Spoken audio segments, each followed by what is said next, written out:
오늘은 스가랴서를 통해서 같이 은혜를 나누겠습니다.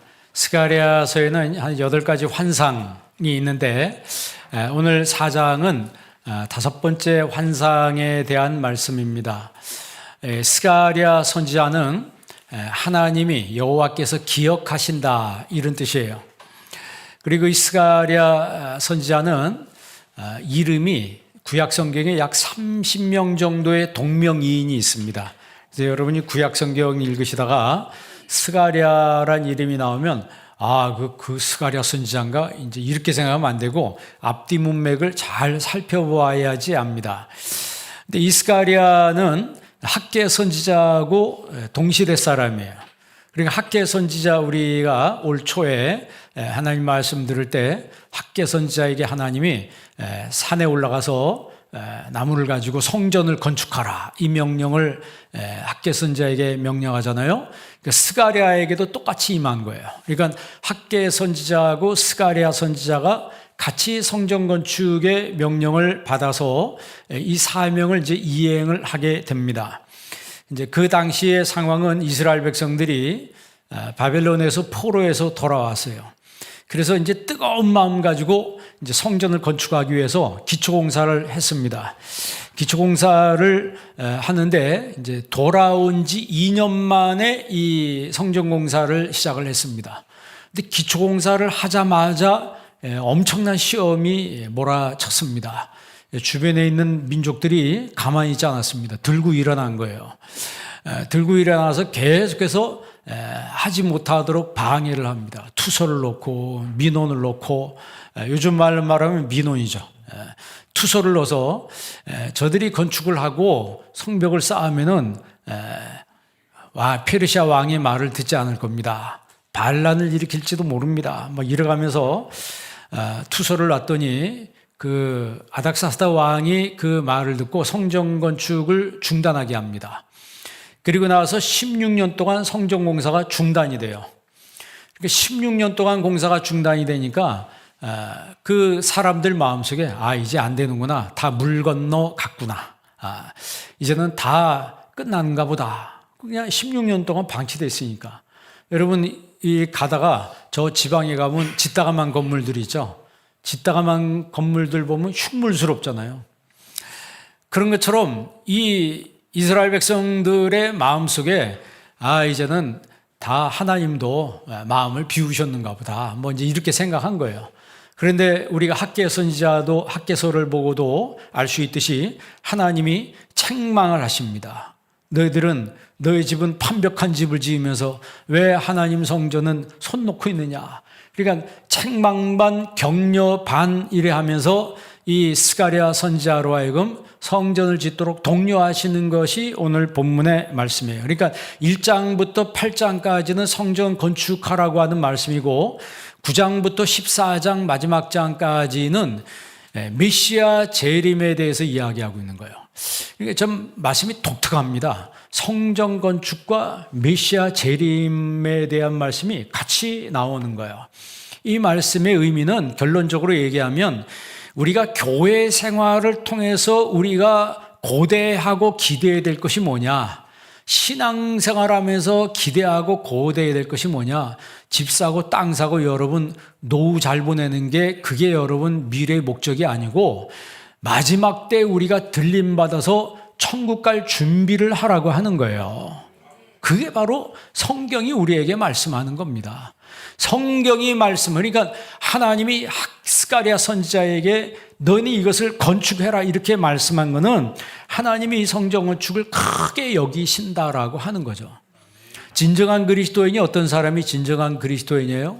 하나님이 크게 여기시는 것을 나도 크게 여기고 하나님이 작게 여기시는 것을 나도 작게 여기면 그 사람이 그리스도인입니다. 그런데 대부분 반대로 되는 경우가 많죠.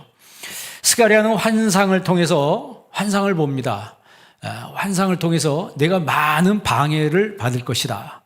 많은 어려움을 겪게 될 것이다. 그러나 성전은 완공될 것이다. 그렇게 말씀하시는 거예요. 6절 말씀 한번 보실래요? 6절 말씀 다 같이 한번 읽습니다. 그가 내게 대답하여 이르되 여호와께서 스룹바벨에게 하신 말씀이 이러하니라. 만군의 여호와께서 이는 힘으로 되지 아니하며 능으로 되지 아니하고 오직 나의 영으로 되느니라. 아멘. 하나님이 스룹바벨에게 하신 말씀이 뭐예요? 이는 힘으로 되지 아니하고 능력으로 되지 않는다. 여러분, 힘으로, 능력으로, 이거는 누구에 속한 거예요? 우리 인간에게 속한, 제한된 몸을 가지고 있는 사람에게 속한 거예요. 그러니까 사람은 힘으로, 어떻게 보면 능력으로 해보려고 하는데, 하나님의 일은 힘으로 하는 것이 아니고 인간의 제한된 능력으로 하는 것이 아니고 하나님의 영으로 한다는 거예요. 그게 뭐예요? 바로 오늘 말씀 제목처럼 오직 성령으로 한다는 거죠. 그럼 누가 이 일을 감당합니까? 성령의 감동하심을 입은 사람들이 한다는 거예요. 회방도 있고 반대도 있고 부정적인 생각도 많고, 왜냐하면 이런 일이 있을수록 부정적인 생각이 더 설득력을 얻습니다. 스스로 부정적인 생각을 가지고 자기 스스로 거기에 빠져가지고 나는 이런 것 때문에 나는 안 한다 이렇게 생각한다고요. 그리고 주변에 부정적인 생각과 이 부정적인 환경을 조성하는 사람들이 있습니다. 그러나 이런 많은 반대와 어려움이 있음에도 불구하고 하나님의 성전은 지어진다는 거예요. 왜? 이것은 사람의 힘으로 사람의 능력으로 하는 것이 아니기 때문에 그렇습니다. 오직 성령의 은혜를 받은 사람들은 앞에 큰 산이 놓여 있다 할지라도 하나님의 성령의 감동으로 나아가는 사람은 그걸 뚫고 지나간다는 것이죠. 7절 한번 읽어볼래요? 7절 있습니다. 큰 산아 내가 무엇이냐? 내가 스룹바벨 앞에서 평지가 되리라. 그가 머릿돌을 내놓을 때 무리가 외치기를 은총이 그에게 있을지어다 하리라 하셨고. 아멘. 그러니까 혹독한 반대와 박해가 있다 할지라도, 그러니까 산발락과 도비아 같은 사람은 뭐라 그러세요? 저들이 아무리 전화도 여우가 올라가면 다 무너집니다. 비아냥거리고 비웃고 이런 것들을 너희들이 경험하게 된다는 거예요. 그래서 16년 동안 공사가 중단됐지만, 그러나 다리우스라고 하는 왕이 들어서면서 조서를 다 확인해 보니까 고레스가 허락했다는 것을 발견한 거예요. 허락한 조서를 발견한 거예요. 그래서 다리우스 왕이 다시 허락을 해줍니다. 그래서 16년 만에 중단되었던 성전공사가 시작돼서 4년 만에 끝납니다. 그러니까 여기 땅하고 그냥 4년 만에 그냥 딱 깨끗하게 끝내버려요. 자, 9절 한번 읽어볼래요? 4장 9절 다 같이 있습니다. 스룹바벨의 손이 이 성전의 기초를 놓았은즉 그의 손이 또한 그것을 마치리라 하셨나니. 예, 거기까지만 읽어봅시다. 스룹바벨의 손이 이 성전의 기초를 놓았으니, 그가 시작했으니 그가 뭐하리라? 마칠 것이라는 거예요. 그러니까 하나님의 성령이 임한 사람이 시작해서 하나님의 성령의 감동하심을 입은 사람들이 끝낸다라고 하는 것이죠. 그렇게 본다면 여러분도 이 성전공사에 참여하는 것을 은혜와 축복으로 알기를 바랍니다. 그리고 이스라엘의 미래에 메시아의 재림과 이 초림과 재림이 있을 것이라고 하는 것을 이 스가랴가 이야기를 하는 거예요. 그러니까 다시 말씀드리면 스가랴서 1장부터 8장까지는 스가랴를 통해서 성전 공사를 끝내라고 하는 격려를 하는 말씀이고, 9장부터 14장까지는 성전이 완공된 이후에 미래에 대한 묵시적인 말씀과 메시아 재림에 대한 말씀이 기록이 되어 있는 거예요. 그러니까 여러분, 성경 곳곳에는 메시아가 온다는 말씀과 예수님이 재림한다는 그런 말씀이 있어요. 특별히 마태복음 24장에는 예수님께서 육성으로 직접 말세 종말이 있다라고 하는 것을 이야기하고, 그 종말 때에 하나님이 천사를 보내서 사방 곳곳에서 사람들을 모은다 그랬어요. 사람들을, 하나님의 택한 백성들을 천사들이 모은다 그랬습니다. 예수님이 여러분 나사로 이야기를 하면서 부자하고 나사로 죽었는데, 부자는 지옥에 불구덩이 속에 들어가고 나사로는 누가 와서 데려갔다 그랬어요? 천사가 와서 데려갔다 그랬어요. 그리고 사두개인들이 예수님을 힐난하기 위해서 공격할 때, 그 부활의 말씀을 하니까 부활에 대해서 공격할 때 그 형이 하나가 있는데 형이 하나가 있는데 7 형제가 있는데 그 형의 부인이 죽어서 둘째가 데리고 살고 셋째가 데리고 살고 7째까지 데리고 살았는데 그러면 부활 때 그 여자는 누구의 아내가 되겠습니까? 세상 말로 말하면 빼도 박도 못하는 질문을 한 거예요. 7명이 다 데리고 살았어. 그럼 누구 아내가 되겠습니까? 그랬더니 예수님 뭐라고 말씀하세요? 내가 오해하였도다. 부활 때는 시집 가거나 장가 가는 일도 없고 그때는 다 천사와 같다 그랬어요. 다 천사와 같다. 그러니까 이런 일들이 있을 것이라고 하는 것을 성경이 여러 군데서 이야기를 했습니다. 그러니까 교회 중심으로 사는 사람들이 마지막 때 메시아 재림 때에는 그들이 들림을 받는다는 거예요. 여러분 성경 데살로니가전서 4장 16절 말씀 한번 읽어볼래요? 다 같이 한번 읽습니다. 주께서 호령과 천사장의 소리와 하나님의 나팔 소리로 친히 하늘로부터 강림하시리니 그리스도 안에서 죽은 자들이 먼저 일어나고. 아멘. 그러니까 여러분 이렇게 사시다가 갑자기 어떤 큰 소리가 나거나 나팔 소리가 나거나 생전 듣지 못한 소리가 날 때는 주님이 오시는가 보다 이렇게 생각하면 돼요. 그러니까 평소에 우리가 하늘나라에 가서 살 준비도 해야 됩니다. 땅에서 살 준비만 너무 많이 하지 마시고 땅에 사는 거 얼마 안 됩니다. 얼마 못 살아요. 우리는 영원히 천국에 가서 살아야 될 사람들입니다. 17절 한번 읽어볼래요? 그 후에 우리 살아남은 자들도 그들과 함께 구름 속으로 끌어올려 공중에서 주를 영접하게 하시리니 그리하여 우리가 항상 주와 함께 있으리라. 아멘. 구름 속으로 우리를 끌어올려 이게 할파조라고 하는데 낚아챈다는 얘기예요. 순식간에 낚아채서 하늘로 올라가는데 여러분 그 미국 사람들이 만든 그 영화 같은 데 보면 사람들이 갑자기 공중으로 붕 떠서 올라간다고. 다 여기서. 그래서 뭐 교통사고가 나고 운전하다가 들림받으니까 교통사고가 나죠. 비행기 운전하고 있는데 들림받으니까 비행기가 막 추락하고 뭐 이제 이런 영화를 만든 게 있더라고요. 그러니까 랩처라고 이제 휴거라고 뭐 이렇게 만드는데 그런 영화를 만들었는데 그러나 성경에서 말하는 것은 그렇게 붕 올라가는 게 아니고 순식간에 사라지는 거예요. 순식간에 사라지는 거예요. 그래서 공중으로 끌어올려 공중에서 주님을 영접한다는 거예요. 영접한다는 것은 만난다는 얘기입니다. 원문의 뜻은. 주님을 어디서 만난다고요? 공중에서 만나는 거예요. 그리하여 우리가 항상 주와 함께 있으리라. 여러분 고린도전서 15장 51절 한번 읽어볼래요? 15장 51절 읽습니다. 보라 내가 너희에게 비밀을 말하노니 우리가 다 잠잘 것이 아니요 마지막 나팔의 순식간에 호련히 다 변화되리니. 아멘. 지금 바울이 영안이 열려서 비밀을 말한다는 거예요. 미스테리온이라고 하는 미스테리온을 말한다는 거예요. 그 비밀을 당신들에게 지금 내가 본 비밀 이것을 알려준다는 거예요. 그러면서 뭐라고 얘기합니까? 다 잠잘 것이 아니요 이젠 잠자지 말라는 거예요. 마지막 나팔의 순식간에 호련히 다 변화된다. 이 순식간이란 말이 아토모스라고 해서 영어로 애텀이라고 하죠. 애텀이 뭐예요? 원소 중에서 가장 작은 거예요. 그러니까 제가 그 제자반 시간에 얘기했던 순식간에 눈 깜짝할 새에 이렇게 얘기했는데 그거보다 곱하기 1000 그렇게 빠른 순간에 우리가 변화된다는 거예요. 변화는 순식간에 호련히 리페란 말은 빠르게 이런 뜻입니다. 빠르게 변화되리니. 자, 그 다음 52절 다 같이 한번 했습니다. 나팔 소리가 나매 죽은 자들이 썩지 아니할 것으로 다시 살고 우리도 변화되리라. 아멘. 부활의 순서는 죽은 자들이 먼저 일어나는 거예요. 그 다음에 우리 지금 살아있는 사람들이 변화되리라. 알라소란 말은 형질이 바뀌는 거예요. 형질이. 그러니까 이것을 이제 성경이 뭐라 그러냐면 우리 썩을 몸이 썩지 아니할 몸을 입는다 그랬어요. 죽을 몸이 죽지 아니할 몸을 입는다는 거예요.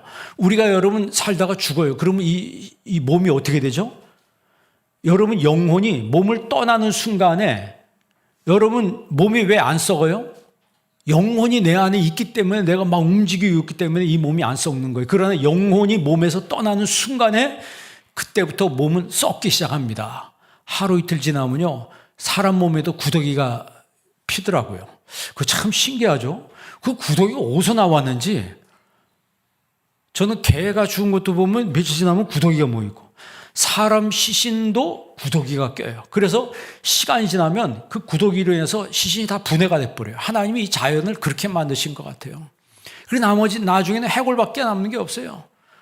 그러니까 우리는 이 썩어져 없어질 이 몸뚱이에 모든 땅 모든 걸 다 갖다 다 쏟아 붓는 거예요. 여러분, 우리는요, 영혼 관리를 잘해야 합니다. 영혼 관리를 잘하는 사람이 지혜로운 사람이고 그 사람이 축복된 사람이에요. 부자는 세상에서 자기 몸 관리, 재산 관리는 잘했는데 영혼 관리는 하나도 못해서 그가 지옥에 간 거예요. 그러나 나사로는 자기 몸 관리는 잘 못하고 이 땅에 있는 건 관리 잘 못했지만 분명한 것은 하나님과의 관계를 잘 했기 때문에, 하나님 신앙 관리를 잘 했기 때문에 천사가 와서 그를 데리고 간 거예요. 나중 마지막 때 우리도 변화하리라 그랬어요. 그래서 이 스가랴가 이야기하는 거는 1장에 보면 하나님께 돌아오라 이렇게 얘기해요. 돌아오라. 돌아오는 자는 재림 때까지 성령의 사람으로 산다는 거죠. 1장 3절 한번 읽어볼래요? 스가랴에서 1장 3절 읽습니다.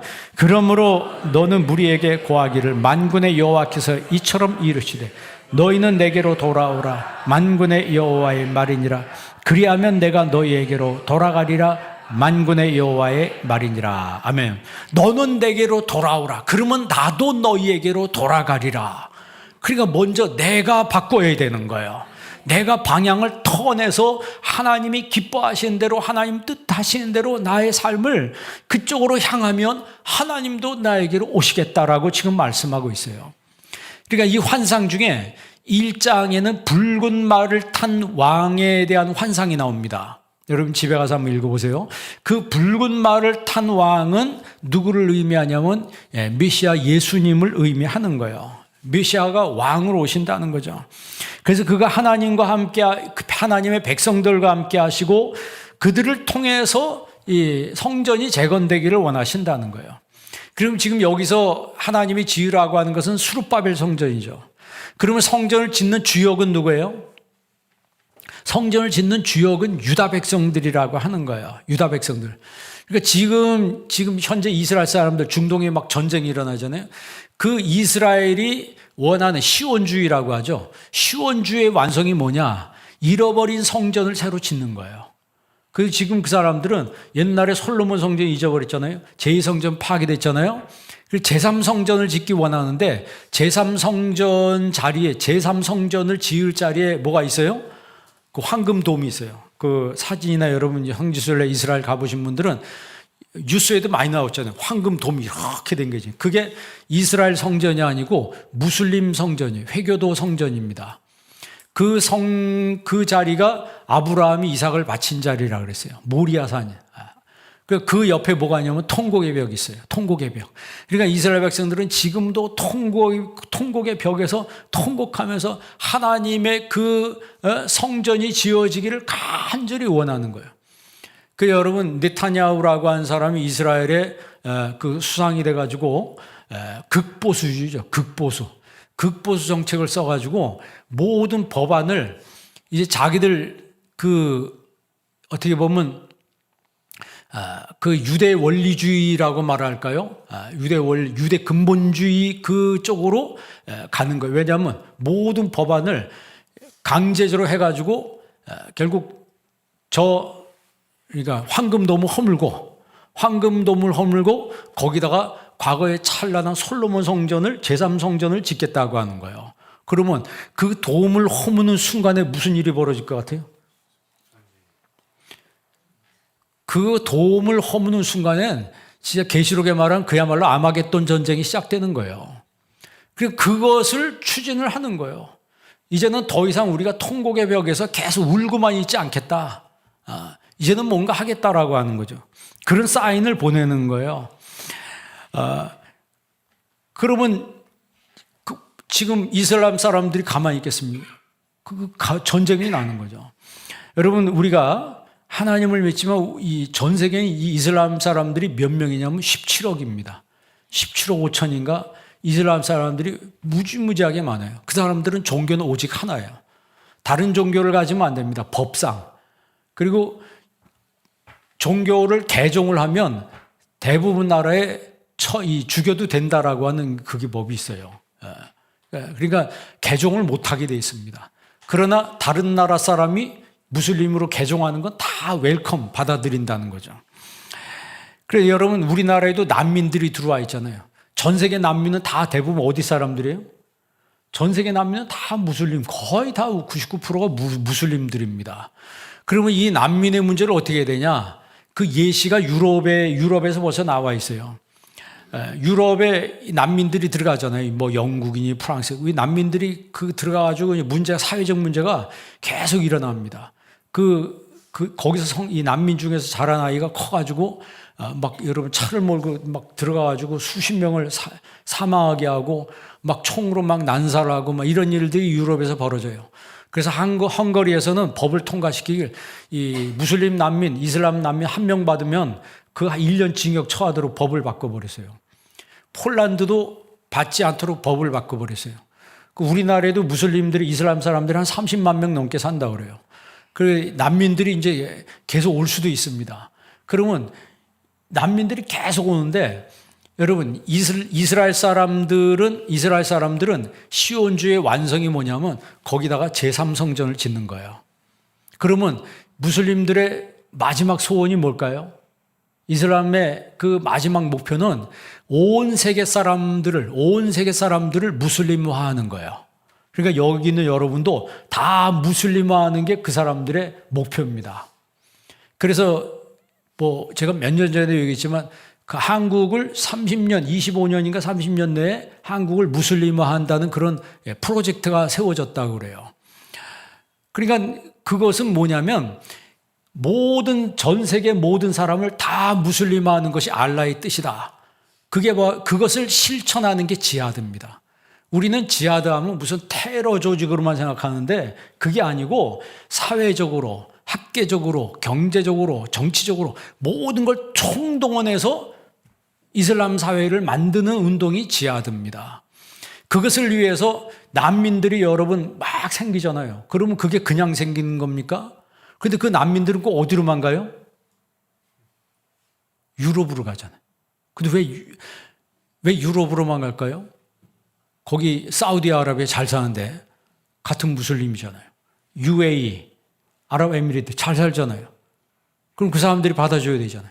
카타르 잘 살잖아요. 그 사람들이 받아줘야 되잖아요. 그러니까 난민의 여러분 해결책은 이거는 역사적으로 오래된 건 아닙니다. 그러나 지금도 계속 문제가 일어나니까 난민의 해결책은 같은 민족, 같은 언어, 같은 문화권 사람들이 수용해야 되는 거예요. 마치 우크라이나 전쟁이 일어났을 때 우크라이나 난민들을 누가 받아줍니까? 그 주변에 헝가리나 폴란드 사람들이 다 받아주는 거예요. 왜? 그 같은 문화, 같은 언어권에 있는 사람들이고 같은 다시 말하면 기독교 계통에 있는 사람들이거든요. 그러니까 무슬림의 난민 문제에도 우리가 그들을 선교의 대상으로 봐야 되지만 이 선교의 대상이지만 그 이슬람의 꾸란에 보면은 그 어떤 게 있냐면 거짓말해도 된다는 그런 문구가 있어요. 자기가 어떤 어려움에 처하거나 자기가 무슨 일을 할 때는 거짓말해도 된다라고는 그 문구가 있기 때문에 마치 여러분 신천지가 교회 안에 들어와서 거짓말해가지고 다 뒤집어 엎잖아요. 그래서 제가 볼 때는 난민을 해결하는 가장 최선의 해결책은 같은 문화권에 같은 언어권에 같은 종교를 가진 사람들이 그들을 책임져야 돼요. 그러니까 여러분 사우디아라비아가 얼마나 큽니까? 그 사람들 돈이 얼마나 많습니까? 그 사우디아라비아 왕세자만 지금 돈이 몇 조라고요? 이쯤 몇 조라고요, 집사님? 1800조요? 그리고 다른 사람은 거기다 석유 부어가 얼마나 많습니까? 땅이 얼마나 넓습니까? 거기다가 난민들 다 수용하고도 남아요. 다 수용하고 남아요. 그런데 사우디아라비아는 한 명도 수용 안 합니다. 받아주지 않아요. 난민을 받아주지 않아요. 잘 들어야 합니다. 그리고 아랍에미레이트도 난민 안 받아요. 카타르도 난민 안 받아요. 같은 다 지역에 있는데. 그럼 이 사람들이 어디 가게 하는 거예요? 의도적으로 유럽으로 다 밀어내는 거예요. 그럼 거기 가잖아요. 그럼 이 사람들이 약속을 했는데 뭐 약속해요? 너희들이 거기서 정착하면 모스크는 우리가 지어준다. 모스크는 우리가 지어준다. 지금 세상이 그렇게 돌아가고 있습니다. 세상이 그렇게 돌아가고 있어요. 그러니까 시온주의와 이 무슬림화, 이게 결국 충돌할 수밖에 없는 거예요. 해결책이 없어요. 여러분 지금 뭐 중동에 지금 전쟁이 일어나고 있잖아요. 그거 우리 입장에서 보면 누구 잘못이다 말할 수도 없는 거예요. 왜냐하면 너무나 얽히고 얽혀있기 때문에 우리가 제3자 입장이잖아요. 어떻게 보면. 그러나 성경적으로 보면 제3자 입장도 아니에요. 성경하고 다 연결되어 있는 거예요. 그러니까 시온주의라고 하는 것은 결국 이스라엘로 모이는 건데 여러분 1905년에 러시아에 뭐가 일어납니까? 1905년에 러시아 혁명이 일어나죠. 혁명이 일어나면서 유대인들을 어마어마하게 학대하고 거기서 그들을 처형합니다. 그러니까 유대인들이 이제 거기 살던 유대인들을 아슈케나즘이라고, 이 사람들이 다 피난 내려와요. 유럽으로 피난 내려오고 어디로 또 피난 내려와요? 팔레스타인으로 갑니다. 그러니까 유럽으로 온 사람들 중에 일부가 어디로 영국으로 도착하는데, 영국으로 피난한 사람들이 어디에 사냐면, 여러분 우리 손흥민 선수라고, 그 선수 구단 이름이 뭐예요? 토트넘이죠. 그건 알죠. 그 토트넘이 유대인들 사는 정착촌이에요. 거기 토트넘 팬들은 거반 다 유대인들입니다. 그러니까 유럽의 각지에서 유대인들이 거기 살고 나머지가 어디로 가냐면 팔레스타인으로 가는데, 팔레스타인으로 간 유대인들에게 국가를 세워주겠다고 약속을 합니다. 영국이 약속하는데 그걸 세워준 사람이 실제 말하면 로스차일드라고 하는 유대인 부호. 이 사람이 영국이 1차 세계대전에 이기고 나서 돈이 부족하니까 이 누구에게 손 내미냐면 이 로스차일드 가문에 손을 내밉니다. 그런 로스차일드가 결국 이제 약속을 하는 거예요. 그 국가를 세워주라. 그래서 그 팔레스타인 지역에 어느 날 팔레스타인 사람들이 이렇게 사는데 딴 사람들이 와가지고 자기 땅에다 뭘 세워요? 거기 모여서 살더니 나라를 거기다 세우는 거예요. 이제 그 당시에는 영국령이었어요. 팔레스타인, 요르단 이쪽, 이라크 이쪽이 전부 영국 지배에 있었습니다. 영국 지배에 있었기 때문에 거기 이스라엘 사람들이 와서 살아도 뭐라고 할 수가 없어요. 왜냐하면 식민지 백성이니까. 그러니까 영국이 거기다가 국가를 세워준 거예요. 그러니까 1948년에 이스라엘 국가를 거기다 딱 세운 거예요. 성경에 다 나와 있습니다. 1948년에 국가를 딱 세우니까 중동 사람들이 부글부글 끓는 거예요. 그런데 끓고 있는 사이에 영국이 이제 철수한 거죠.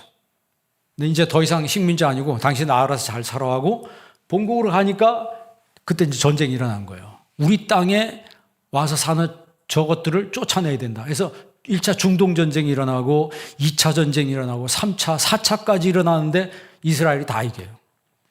지금 만약에 이번에 이게 전쟁이 일어나면 5차 중동전쟁이 일어나는 거죠.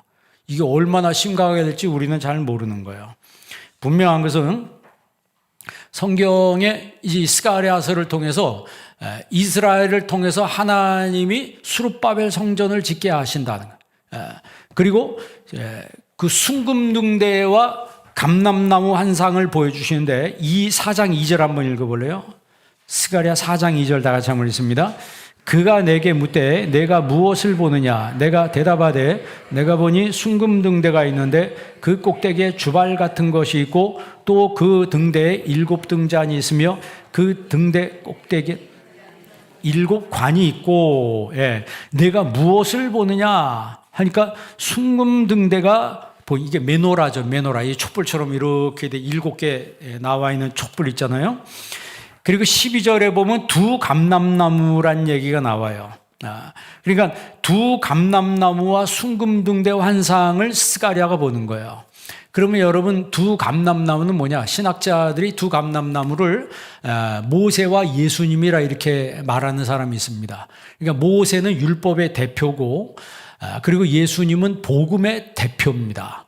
그리고 순금등대가 의미하는 바는 교회를 말하는 거예요. 그 교회, 여러분, 순금등대는 뭘 부어요? 기름을 붓죠. 그 기름이 뭐예요? 성령입니다.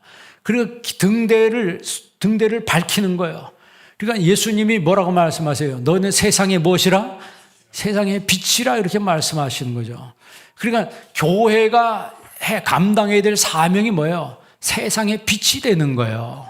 세상의 어두움 속에 들어가서 파묻혀 사는 것이 아니고 정말 성령으로 사는 사람들은 어두운 세상 속에 드러나서 빛이 되는 삶을 살게 된다라고 하는 것이죠. 모세의 순금등대와 그 다음에 오늘 여기에게는 스가랴의 순금등대가 있는데 차이가 있어요. 모세의 순금등대는 밤에는 불을 끕니다. 그러나 오늘 지금 여기 스가랴의 이 순금등대는 24시간 불을 켜는 거예요. 그러니까 마지막 교회의 사명이 뭐냐면 24시간 동안 불이 켜져 있어야 된다는 거죠. 그게 뭐예요? 기도로 깨어 있어야 된다는 거예요. 교회에서 여러분 기도 제일 많이 하신 분들이 누구예요? 권사님들 아니에요. 앞으로 우리 교회 권사님들 세울 텐데 권사님들의 사명은 교회를 위해서 기도하는 분들이에요. 낮에나 밤에나 눈물 머금고 내 주님 오시기만을 고대합니다. 뭐 예전에 그런 찬양이 있었잖아요. 정말 하나님 앞에 기도하는 사람이 직분을 받아서 그 사람이 순금등대와 같은 이 사명을 감당할 때 하나님이 그들을 통해서 영광을 받으시고 그들이 성령으로 감동받고 성령으로 나아갈 때 하나님의 마지막 사명인 그 사명, 복음 전도의 사명과 하나님의 그 성전 건축의 사명을 감당하게 된다는 거죠. 지금 여기 본문 말씀은 그 스가랴서는 아까 처음 말씀드린 대로 1장부터 8장까지는 성전을 건축하라는 거예요. 그리고 9장부터 마지막 14장까지는 메시아의 초림과 재림이 있을 것이라고 하는 거에 대한 말씀이라고 하는 거예요. 그럼 우리가 교회에서 신앙생활할 때 교회가 지어졌어요. 성전이 지어졌어요. 이 성전에서 우리가 마지막 때 해야 될 일이 뭡니까? 마지막 때까지. 우리 그리스도인이 감당해야 될 게 뭡니까? 세상에는요, 사람들이 많지만 하나님 영광에 쓰임받는 사람은 많지 않습니다. 구약시대 성전뿐만 아니고 지금도 마찬가지입니다. 개인의 구원과 성화, 여러분, 이 모든 것들은 결국 성령의 역사로 되는 거예요.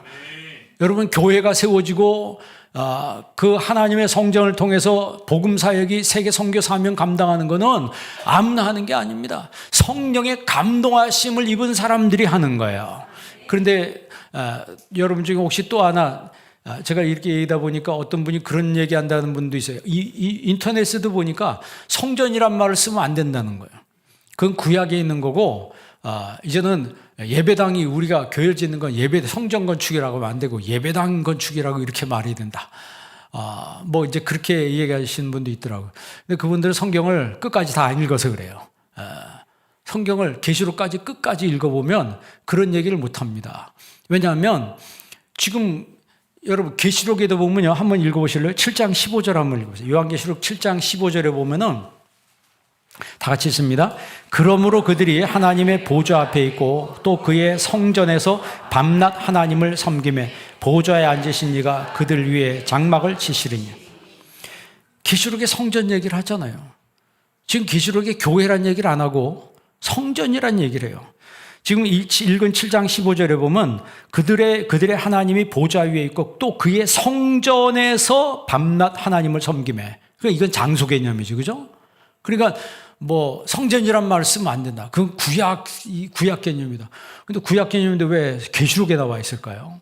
계시록은 마지막에 미래에 있을 이야기인데 천국에 가서도 성전이 있다면 이 땅에서 왜 우리가 성전이란 표현을 쓰면 안 되냐? 이 헬라어로 나우스라고 그래요.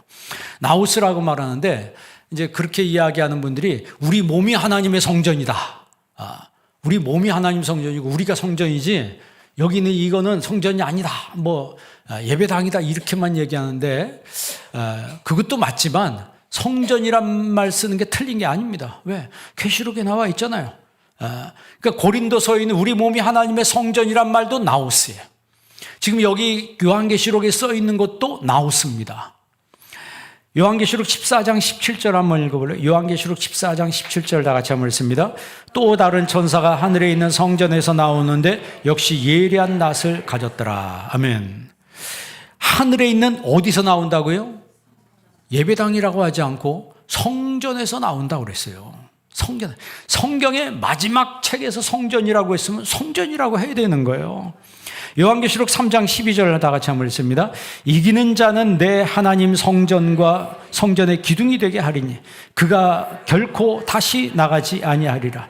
내가 하나님의 이름과 하나님의 성 곧 하늘에서 내 하나님께로부터 내려오는 새 예루살렘의 이름과 나의 새 이름을 그 위에 기록하리라. 아멘. 여기 12절에 보면 이기는 자는 내 하나님 어디에? 성전에 뭐가 되게 하리니? 기둥이, 내 하나님 성전에 기둥이 되게 하리니. 그래서 여러분이 신앙생활 할 때 어떤 분이 막 이분법적으로 딱 나눠 놓는 분들이 있을, 그런 얘기를 들을 수도 있어요. 제가 보니까 인터넷에 막 그런 게 떠 있더라고. 뭐 성전이라는 용어 쓰면 안 된다. 그거 다 구약에 있던 얘기고, 그럼 우리가 구약으로 돌아가자는 얘기냐? 뭐 인터넷에 막 그러는데 그 성경을 한쪽만 읽어서 그래요. 계시록에 보니까 우리가 천국 가면 거기에 뭐가 있다는 얘기예요? 성전이 있다는 거죠. 그 성전은, 이 땅의 성전은 하늘나라의 모형입니다. 그래서 우리가 항상 어디에 모여요? 성전에 모이잖아요. 하나님 성전, 여러분이 이렇게 예배를 드리는 거는 천국의 모형이에요. 그 실체는 어디 있습니까? 천국에 있는 거예요. 그러니까 여기서 예배 드리면서 감격 속에 예배 드리고 성령의 감동으로 예배 드리는 사람은 그 실체를 천국에 들어가서 경험하게 된다는 것이죠. 그래서 성령으로 행하는 사람들은요, 아무리 그 앞에 큰 산이 놓여 있다 할지라도, 큰 산아 내가 무엇이냐? 내가 수룹바벨 앞에서 뭐가 되리라? 평지가 되리라. 오늘 7절에 말씀했잖아요. 7절 말씀 다시 한번 읽어볼래요? 다 같이 한번 읽습니다. 큰 산아 내가 무엇이냐? 내가 수룹바벨 앞에서 평지가 되리라. 그가 머릿돌을 내어놓을 때 무리가 외치기를 은총이 그에게 있을지어다 하리라 하셨고. 아멘. 그러면 이 큰 산이 뭐예요? 이 성전 건축을 방해하는 세력들, 이 무관심한 이거는 있을 필요가 없다라고 생각하는 이런 사람들, 그런 것들이 결국 수룹바벨 앞에서 하나님의 택한 백성들, 성령으로 나아가는 사람들 앞에서 평지가 될 것이라고 하는 거예요. 없는 것처럼 돼버린다는 거죠. 평지가 뭐예요? 아무것도 없잖아요.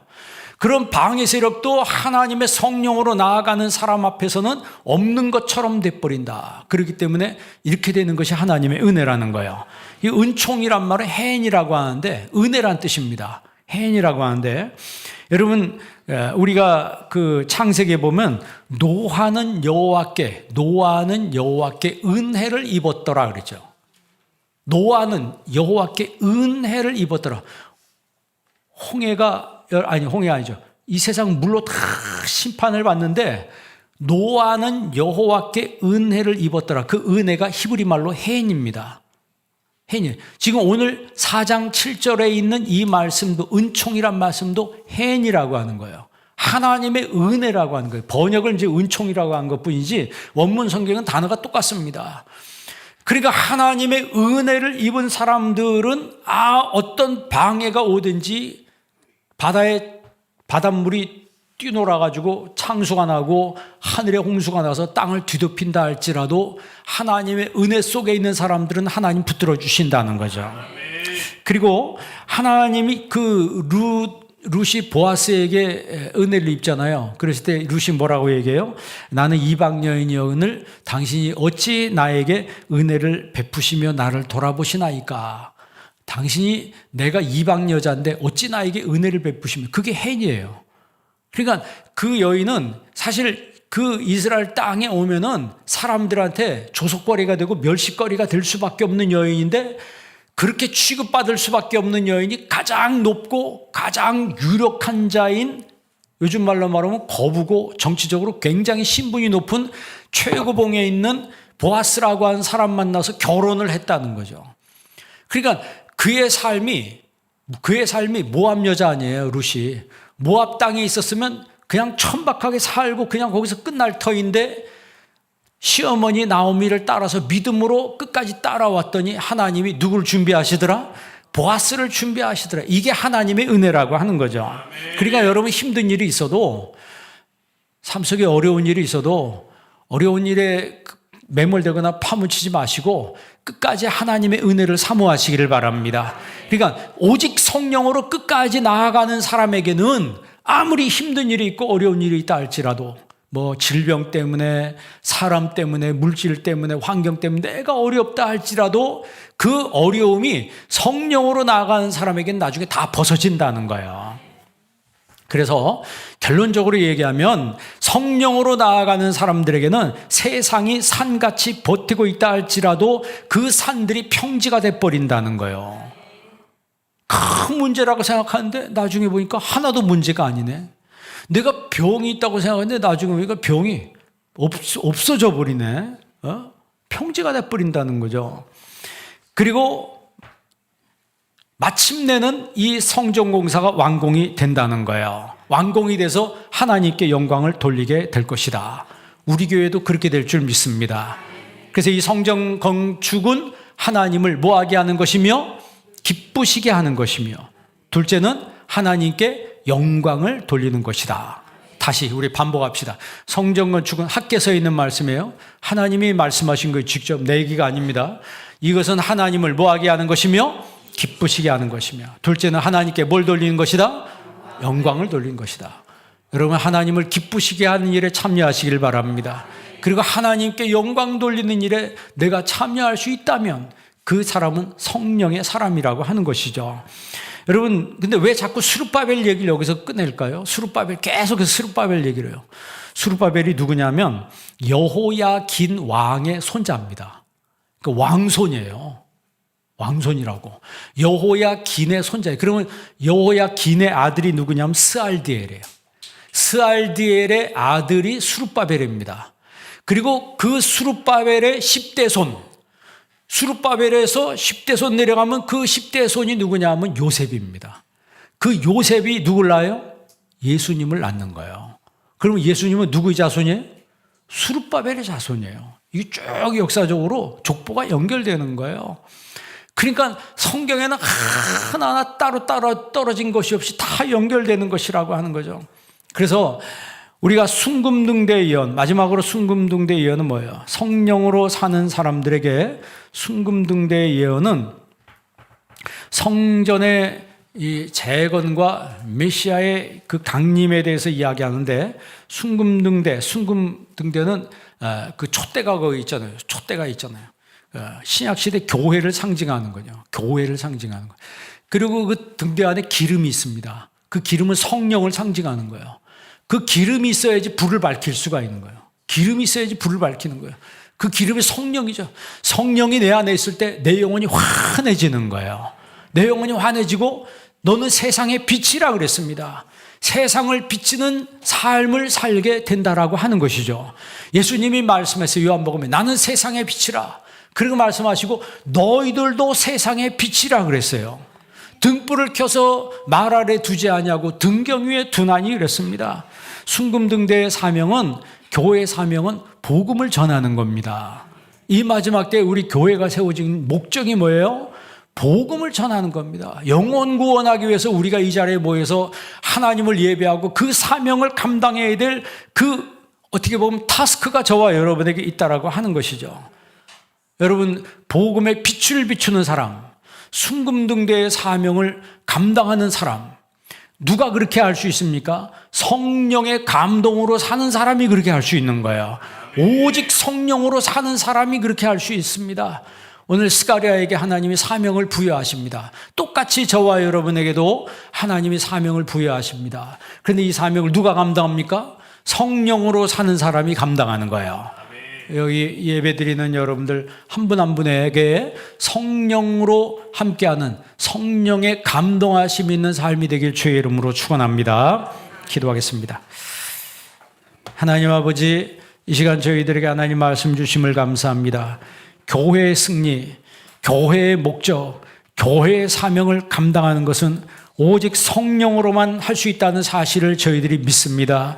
내 아버지 하나님, 우리의 심령 속에 성령으로 감동하여 주시고 날마다 성령으로 충만하게 하여 주옵시고 내 목적, 내 뜻 따라 살지 않게 하시고 하나님의 목적과 하나님의 뜻을 이루는 성령의 사람이 되게 하여 주옵소서. 예수님의 이름으로 기도합니다. 아멘.